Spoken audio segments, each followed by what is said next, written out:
If you're watching this video, hit the like button, subscribe, and drop a comment telling me where you're hearing my story of deception and survival from. I want to know how far it's reached. On a crisp autumn morning in New York City, the hum of Manhattan filled my brownstone in Greenwich Village. I'm Robert Callahan, a 62-year-old widower and founder of Callahan Tech, a thriving startup specializing in AI-driven finance apps. The city's pulse, honking yellow cabs, the aroma of street cart bagels, felt like home. My daughter Lily, 29, was my pride, a rising star at a Wall Street hedge fund. Her husband, Ethan, a slick-talking real estate broker, always seemed a bit too polished, but I chalked it up to ambition. They lived with me to save for a place of their own, and I cherished our mornings together.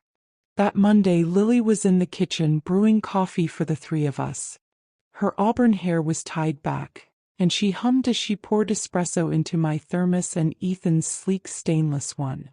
"Dad, you're gonna love this blend," she said, her smile bright as she handed me a thermos. In the rush, she grabbed the wrong one, Ethan's, not mine. I laughed it off, tossed it in my briefcase, and headed to my Midtown office, the skyscrapers gleaming under the October sun.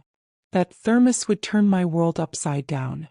At Callahan Tech, the office buzzed with coders tapping keyboards and the scent of fresh coffee from our break room. During a midday pitch prep, I pulled out the thermos for a sip and noticed a faint, bitter almond-like smell. "Lily's trying some fancy roast," I muttered, amused, and showed it to my colleague Dr. Priya Sharma, a former chemist-turned-tech consultant.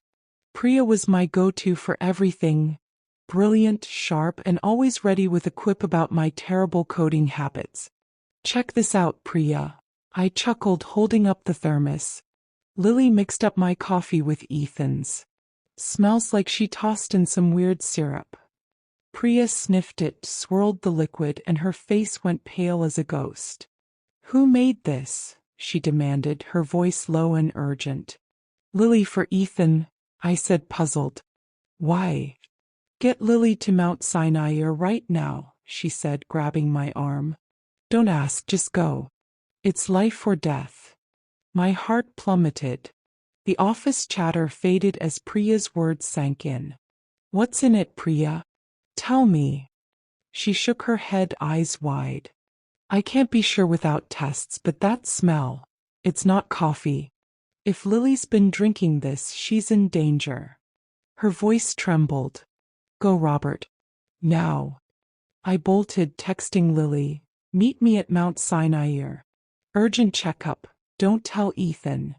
My mind raced as I sped through Manhattan's gridlock. Lily had been off lately, headaches, dizzy spells, nausea. We'd blamed her high-pressure job. Now a sickening dread gripped me. At Mount Sinai, the sterile halls smelled of disinfectant as I handed the thermos to a toxicology team. Lily arrived, confused but cooperative, and they drew her blood. Waiting felt like torture, the fluorescent lights buzzing mockingly. Finally, the doctor, a calm woman named Dr. Lin, returned with results. "Mr. Callahan, the coffee contains cyanide. Low doses, but consistent exposure causes organ damage and can be fatal. Lily's blood shows early traces." I staggered, the word cyanide like a punch.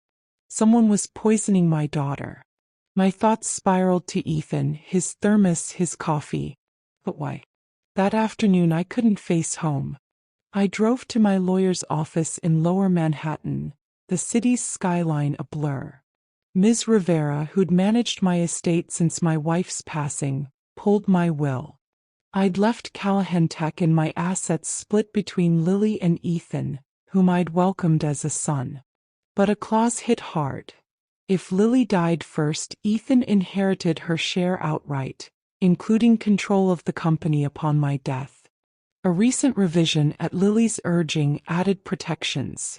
Ethan got nothing if foul play was proven, with assets going to a tech scholarship fund. Motive stared me in the face. Ethan's recent questions about stock valuations, his joking comments about early retirement, had they been a mask? I met Lily at a quiet Brooklyn cafe, away from Ethan. Showing her the results in will, I watched her face crumple. Dad, no. Ethan loves me, she whispered, but doubt clouded her eyes. She recalled his odd insistence on making her coffee lately, his frustration when she mentioned the will change. What if we need that money sooner? We went to the NYPD's first precinct. Detective Marcus Tate, a grizzled veteran, listened intently. Slow poisoning's a classic, he said. We'll wire your brownstone. Cameras, mics. That night, techs disguised as utility workers installed hidden devices in our kitchen. Back home, Ethan greeted us with his usual charm, pouring coffee from his thermos. Rough day, Rob. I forced a smile watching his every move. Lily pretended to sip hers, dumping it later. Over days, cameras caught Ethan slipping a clear liquid from a hidden vial into Lily's coffee. Audio picked up late-night calls. Debts are killing me. Once it's done, I'm set. To push him, I staged a loud call with Ms. Rivera. I'm donating 80% of Callahan Tech to STEM scholarships for underserved kids. Ethan overheard, his jaw tightening.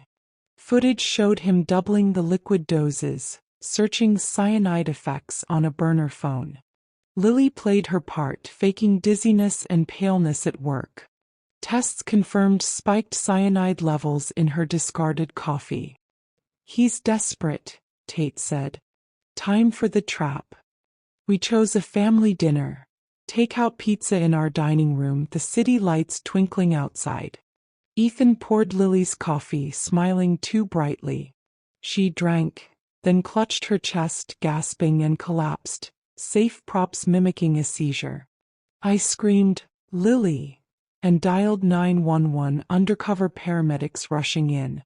At Mount Sinai, a staged ICU room buzzed with fake monitors.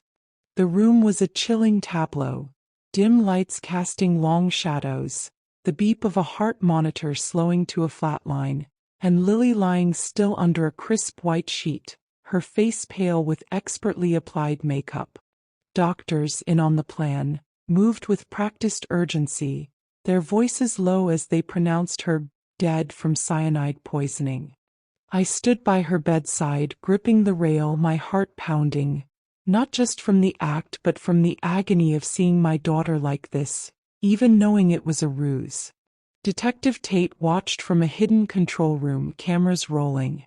Ethan burst into the room, his tailored suit disheveled, hair falling over his forehead. His eyes were red, tears streaming, but something in his posture felt off. Too stiff, too performative. He threw himself at Lily's bedside, clutching her lifeless hand. No, Lily, no, he sobbed, his voice echoing in the sterile room. I stood frozen, playing the grieving father, my hands trembling as I watched him closely. Then it happened. Ethan leaned closer, his face inches from hers, and his sobs softened to a whisper meant for no one else. I'm so sorry, babe, he murmured, his voice cracking with a twisted mix of relief and guilt. It had to be this way. The company's mine now. Our debts are gone. I did it for us. The words slithered out, sharp and venomous, caught crystal clear by the hidden microphone pinned beneath the bed frame. I felt my blood turn to ice, rage and heartbreak colliding. But I held my ground, clenching my fists until my nails bit into my palms. Ethan straightened, wiping his eyes, oblivious to the trap closing around him. He turned to me, his face a mask of false sorrow. Rob, I can't believe she's gone. Before I could respond, Lily's eyes snapped open. She sat up abruptly, the sheet falling away, her gaze burning with betrayal. For us, Ethan? She spat, her voice trembling with fury. You poisoned me for money? Ethan staggered back, his face draining of color as if he'd seen a ghost rise from the grave. No, you're dead, he stammered, his voice rising to a panicked shriek. I was careful. The doses, the timing, I made sure. His hands flew to his head, tugging at his hair, his polished facade crumbling into raw terror. The ICU door slammed open and Detective Tate stormed in, badge glinting under the fluorescent lights, flanked by 3 officers in tactical vests. "Ethan called, you're under arrest for attempted murder," Tate barked, his voice cutting through the room like a blade. He held up a tablet streaming the live feed of Ethan's confession, the damning words looping, "I did it for us." Ethan spun wild-eyed, looking for an escape that didn't exist. "No, it's not what it looks like," he screamed, lunging toward the door, only to be tackled by an officer. His wrists were cuffed with a metallic snap, his shouts echoing as he thrashed. "It was just a supplement. You've got it all wrong." But his voice broke and his eyes darted to the vial-filled evidence bag Tate held up. Cyanide from his gym bag, paired with videos, call logs, and browser history of undetectable poisons. As officers dragged him away, Ethan's gaze locked onto mine, pleading, "Rob, I didn't mean it. Tell them." I shook my head, my voice cold. "You tried to kill my daughter, Ethan. You betrayed us all." Lily collapsed into my arms, tears streaming as the monitor's fake beeps faded. "Dad, how could he?" she whispered. I held her tight, my own tears falling. "We're safe now, sweetheart."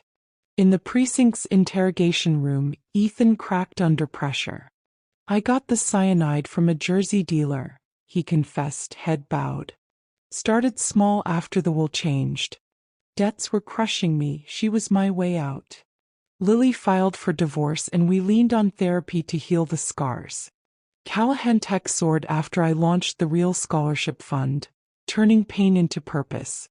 Headlines blared, "NYC broker busted in cyanide plot."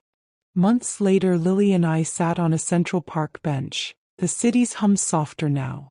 "Dad, you saved me," she said, squeezing my hand. "We're unstoppable," I replied, tears falling. This story's fictional, inspired by real shadows.